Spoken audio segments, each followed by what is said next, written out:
Hi, boys and girls. So I'm going to be posting videos that will go over our work for the week, just like I did in the previous weeks.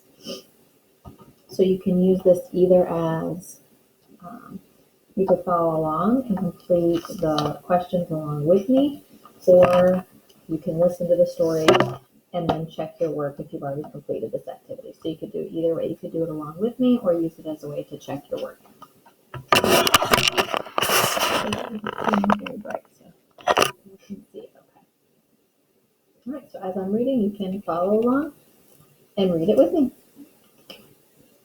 So the title is The Great Zoo Escape. I promised we would escape, the old ostrich told her flock. A younger ostrich said, Yahoo! No more zoo. Each creature looked happy. The animals had run away on tiptoe past the zoo patrol. We're free, two donkeys shouted. But I'm hungry, one of the amphibians said. Who will feed us? The animals looked at each other. I'm tired, said the mayor, and I miss my bed. Nobody knew what to say.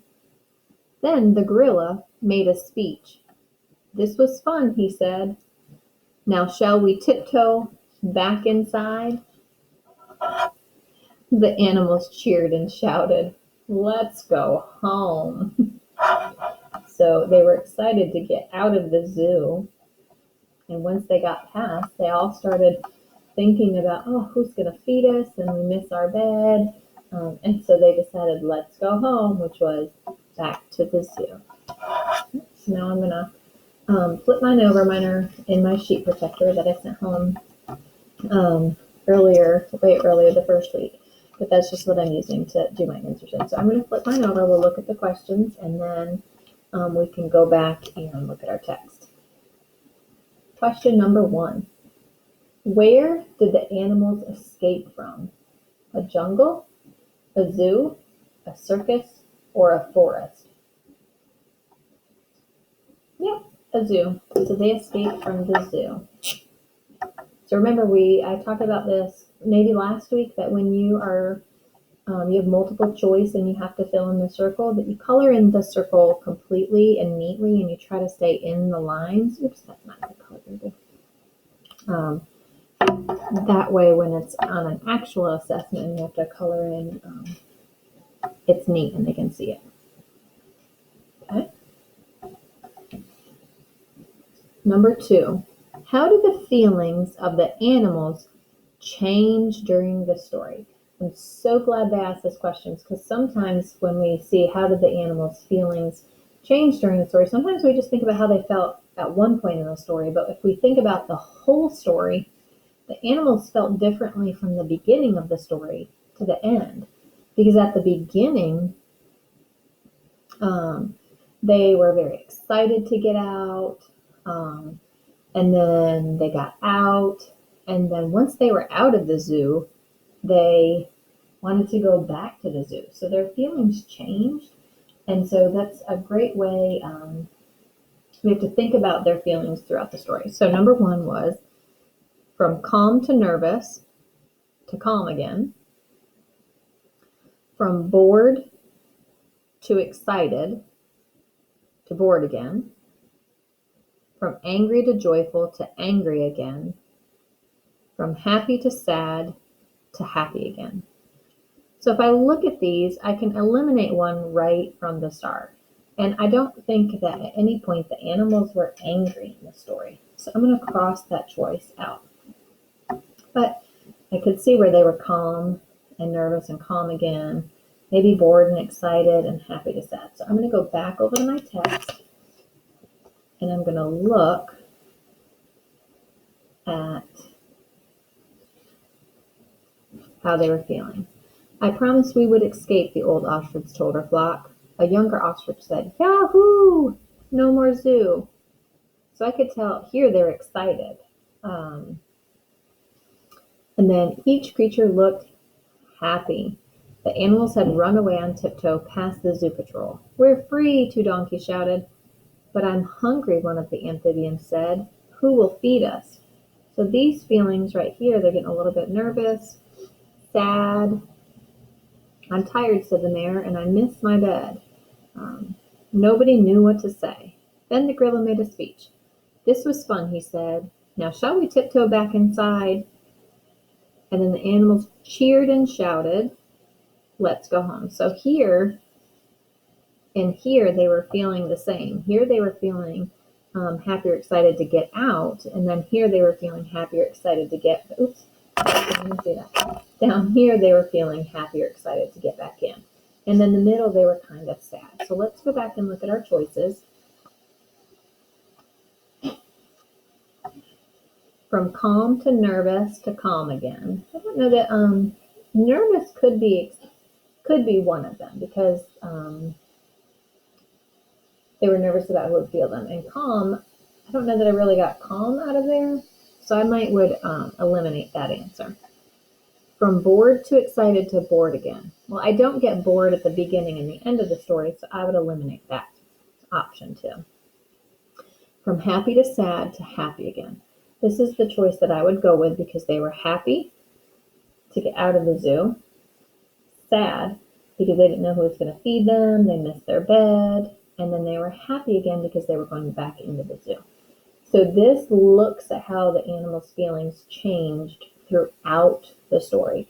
And in any story, your feelings could change multiple times. So it's important to look at how characters, the animals in a story that they feel and how that changes over time. So I'm glad that question was in there. That's a good, something that we all could always work on, is looking at how things change over time. Number 3, read these sentences from the passage. The animals had run away.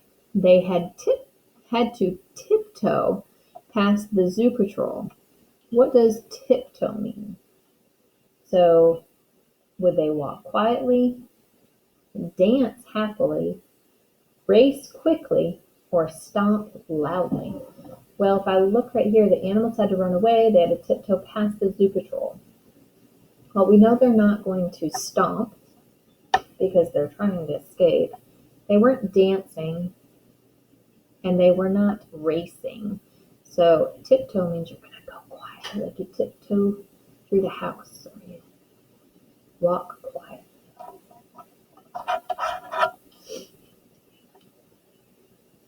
Number 4, which of the animals solved the problem at the end of the story? And if you go back to your passage, at the beginning of the story, we know the ostrich was the one that helped them escape. But if we go to the end of the story down here, who was that? Which animal was the one that helped them solve their problem of being hungry and feeding and sleeping? Down here it says the gorilla. So the gorilla was the one that helped them solve the problem at the end. The problem that they had in the story was they were worried about who was going to feed them, their beds, and the gorilla says, we'll just go back inside. We just go back home. And that ended their problem of their worries that they had. Number 5, what did the rest of the animals not know, or why? See, even teachers make mistakes. Why did the rest of the animals not know what to say after the amphibian and the mayor complained? So I'm going to read through my choices and then I'm going to go back and reference my text. So there was a point where it said that no one knew what to say, and then the gorilla spoke up. They realized they were not so happy outside of the zoo. They were shocked the amphibian and mayor had been so rude. Well, looking at my story, I know they weren't rude, so I could even eliminate that answer right now. They did not understand what the amphibian and mayor had said. Nowhere did it indicate that they didn't understand them, so I can eliminate that answer. And they did not agree with the amphibian and mayor. And so looking at this, I could eliminate that, just knowing that nowhere did it say that anybody disagreed with them. But I can go back, and the reason why is because they looked at each other. I'm tired, said the mayor, and I miss my bed. Nobody knew what to say. Right here. And that's because they all realized they were not so happy outside of the zoo.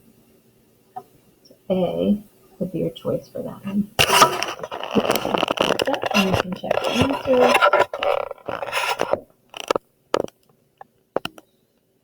So number 1 is B.